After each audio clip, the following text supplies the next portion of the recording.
आचार्य द्रोण ने तुम्हें कई दिव्य अस्त्रों की दीक्षा दी है, परंतु तुम्हें अब भी एक महत्वपूर्ण अस्त्र पाना शेष है पार्थ, पशुपतास्त्र। परंतु फिर से स्मरण करवाता हूं, मार्ग बहुत कठिन होगा और बाधाएं बहुत भयंकर। परंतु आपने कहा था ना माधव, यदि लक्ष्य कठिन हो तो मार्ग सरल नहीं होता। आज्ञा दीजिए माधव। यशस्वी भव।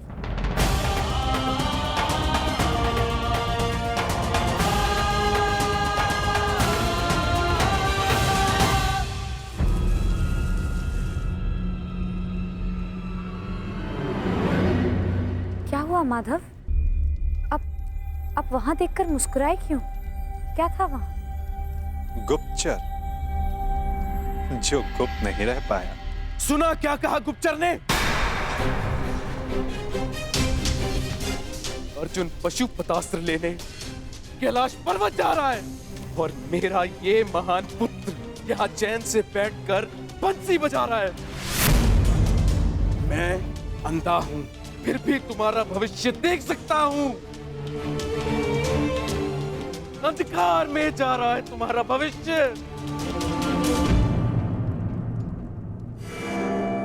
महाराज, आप व्यर्थ ही चिंता करते हैं। अर्जुन का कैलाश पर्वत पहुंचना सरल नहीं होगा। अस्त्र पाना तो बहुत दूर की बात है। अच्छा, तुम भूल रहे हो गांधार राज, अर्जुन बली है, हठी है, पराक्रमी है। यदि उसने वो अस्त्र पा लिया तो तुमने उसे रोकने की क्या व्यवस्था की है?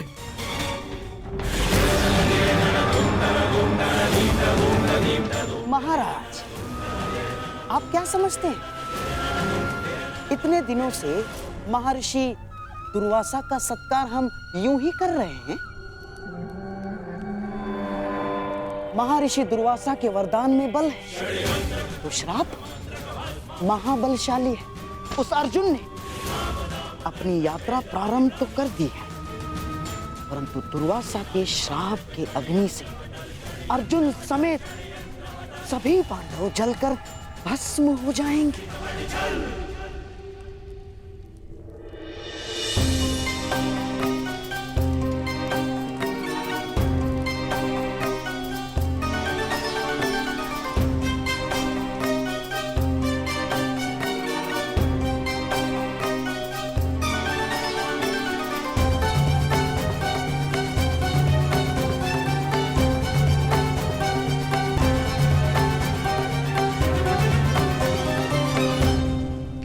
महर्षि, आशा करता हूं कि हस्तिनापुर के आतिथ्य से आप प्रसन्न हैं। अति प्रसन्न हैं गांधार नरेश। आपके भांजों के परिश्रम और सेवा से हम अत्यधिक प्रसन्न हैं। वरदान मांगो।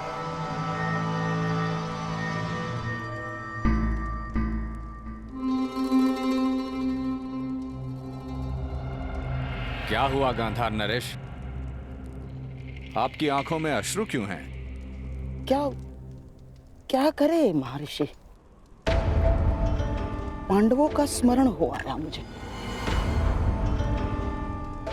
यदि यहां होते तो आपकी सेवा का सौभाग्य और महामुनि का आशीर्वाद प्राप्त कर सकते थे। परंतु महर्षि, आप यदि हमारे आतिथ्य से प्रसन्न हैं तो कृपया वन में जाकर मेरे पांडवों को भी आशीर्वाद देकर कृतार्थ करें। हाँ, और उन्हें भी अपनी सेवा का अवसर प्रदान करें, क्योंकि इस समय उन्हें आपके आशीर्वाद की बहुत बहुत आवश्यकता है महर्षि। अवश्य, हम आज ही प्रस्थान करेंगे। वत्स मध्यसेन। जी गुरुदेव। जाकर पांडवों को सूचित कर दो कि हम उनका आतिथ्य सत्कार प्राप्त करने पधार रहे हैं।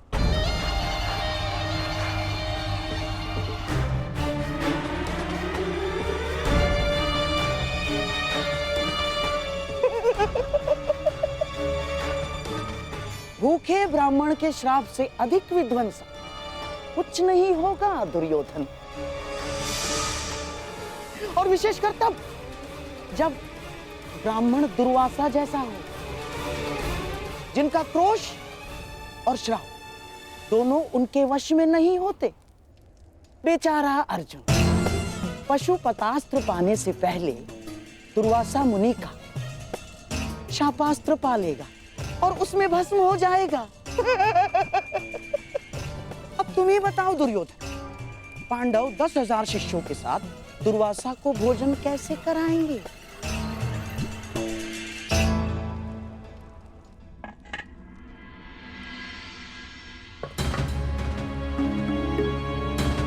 घर में अन्न का एक भी दाना शेष नहीं है।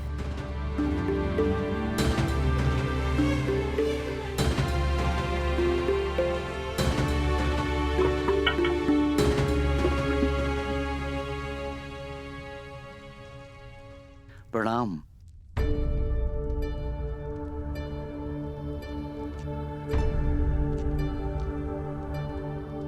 प्रणिपात ब्राह्मण पुत्र, क्या आप वन में मार्ग भटक गए हैं? नहीं, मैं केवल ऋषि दुर्वासा का संदेश लेकर आया हूं। महर्षि दुर्वासा पधार रहे हैं।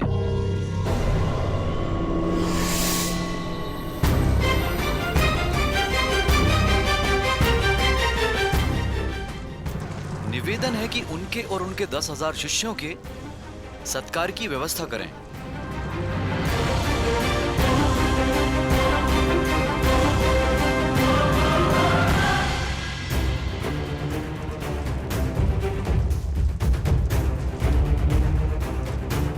दुर्योधन,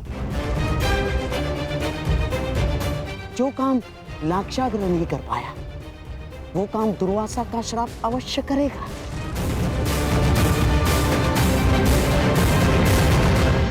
हे ईश्वर, घर में अन्न ही नहीं है, मैं कैसे उनका सत्कार कर पाऊंगी?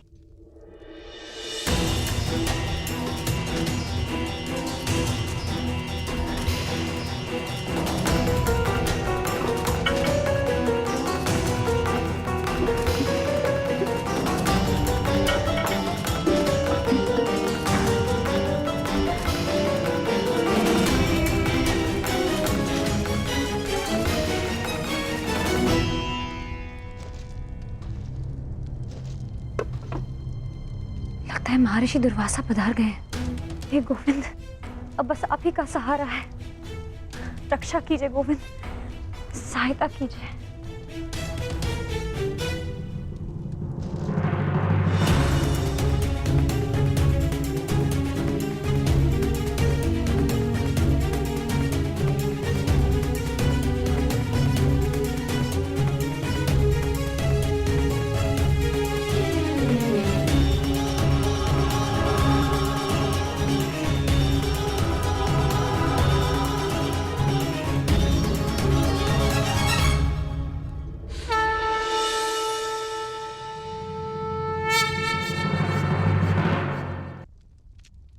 बहुत विकट समस्या में हूं गोविंद, रक्षा कीजिए।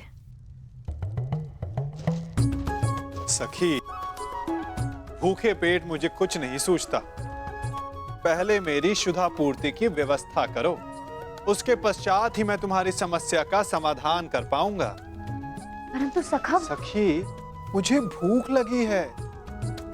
अब जो कुछ भी घर में है ले आओ, उसके पश्चात बैठकर बात करेंगे। जाओ जाओ।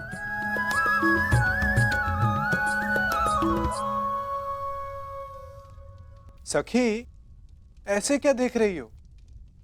तुम्हारा सखा भूखा है।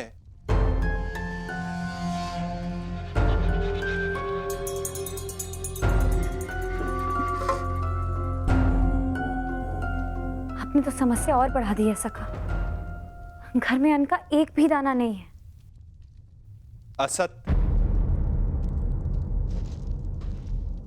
तुम कब से इतनी कृपण हो गई सखी?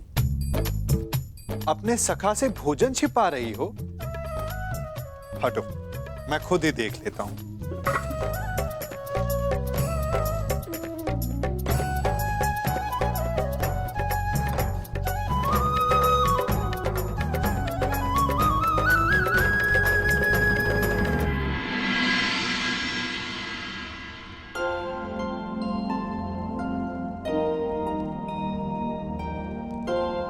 कहा था ना, अपने सखा से तुम भोजन छिपा रही हो।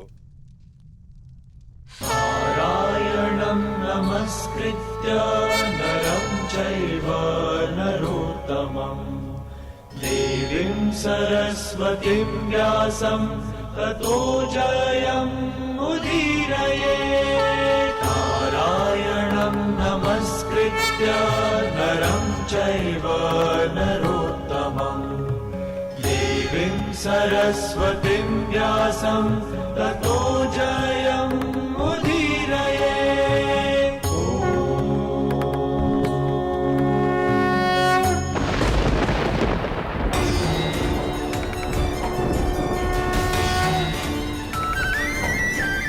श्री कृष्ण गोविंद हरे मुरारी हे नाथ नारायण वासुदेवा।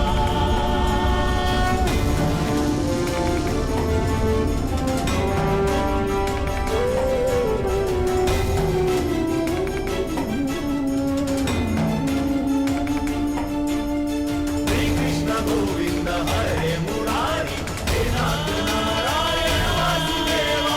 श्री कृष्ण गोविंद हरे मुरारी हे नाथ नारायण वासुदेवा।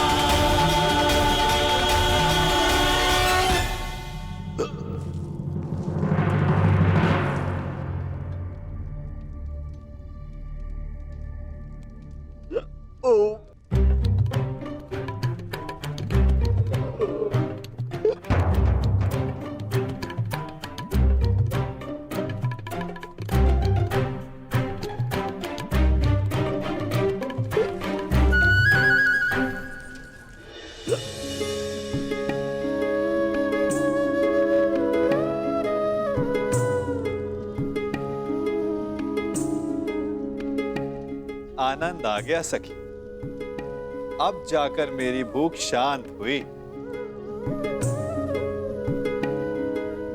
अच्छा, वो समस्या क्या थी, तनिक बताओ। सखा, वो महर्षि दुर्वास। कल्याण हो पांचाली।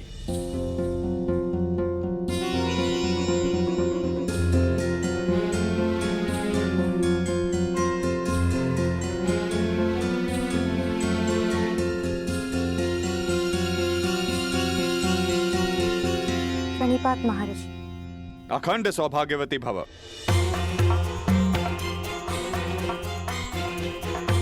वो महर्षि दुर्वासा, आपसे निवेदन है कि थोड़ा जल मिलेगा? जी जी जी।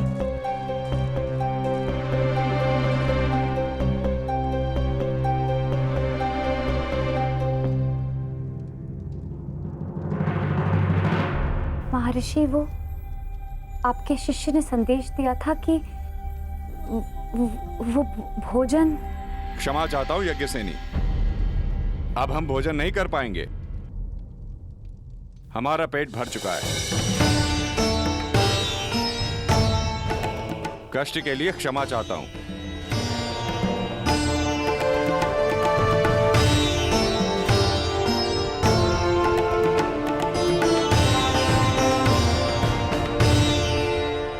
प्रणिपात ऋषिवर।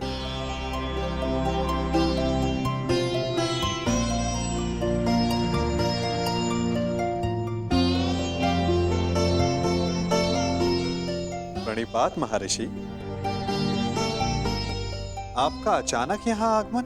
मुझे शकुनी ने कहा था मैं यहां आकर पांडवों का सत्कार ग्रहण करूं।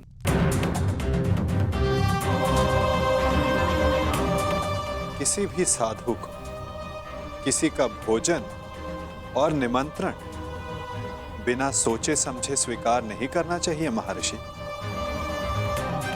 यदि आपने जान लिया होता तो कदाचित आप हस्तिनापुर का आतिथ्य ग्रहण नहीं करते।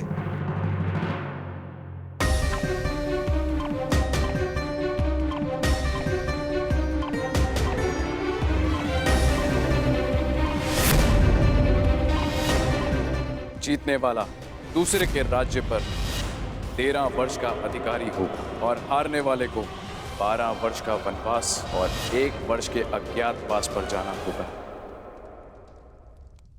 उन कौरवों ने केवल तुम्हारे साथ ही नहीं, अपितु मेरे साथ भी छल किया है। छल करके उन्होंने मुझसे तुम्हें श्राप दिलाने की योजना बनाई। मैं उन्हें अभी भस्म कर दूंगा। नहीं ऋषिवर, आप ऐसा अनर्थ नहीं करेंगे। वरों का नाश करना हमारी प्रतिज्ञा है। तो मैं तुम्हें आशीर्वाद देता हूं कि तुम अपने प्रयोजन में अवश्य सफल होंगे।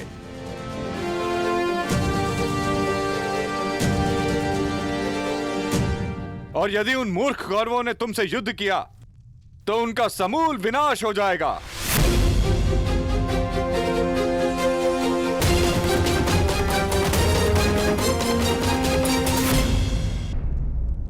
वाह शकुनी, वाह! क्या उत्तम प्रयत्न किया है तुमने। श्राप दिलवाने गए थे पांडवों को, वरदान दिलवाकर लौटे हो। तुम्हारी तो जय जयकार होनी चाहिए, जय जयकार। समझ में नहीं आता कैसे पांडवों से हस्तिनापुर की रक्षा की जाए और कैसे अपने इस मूर्ख पुत्र की सुरक्षा की जाए। मैं बताता हूं कि क्या करना है।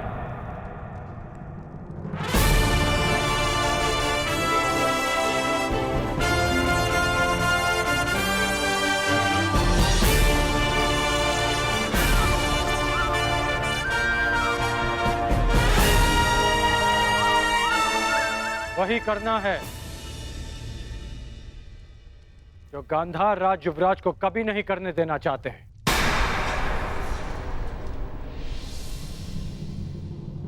पराक्रम।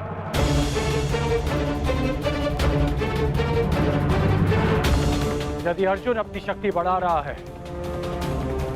तो हस्तिनापुर को भी अपना बल बढ़ाना चाहिए। परंतु कैसे बढ़ाओगे बल अंगराज? क्या मेरे सम्राट दुर्योधन को भी कैलाश पर्वत भेज दिया जाए अंगराज? नहीं गांधार राज, ये संभव है दिग्विजय यात्रा करके। दिग्विजय? हमें भारत के सारे राज्यों को हस्तिनापुर के छत्र के नीचे लाना होगा, क्योंकि युद्ध तो होना ही है और युद्ध में सैन्य शक्ति का महत्व किससे छिपा है। हमें दिग्विजय करके हस्तिनापुर का बल बढ़ाना होगा। परंतु दिग्विजय करेगा कौन? हस्तिनापुर का सेवक करेगा।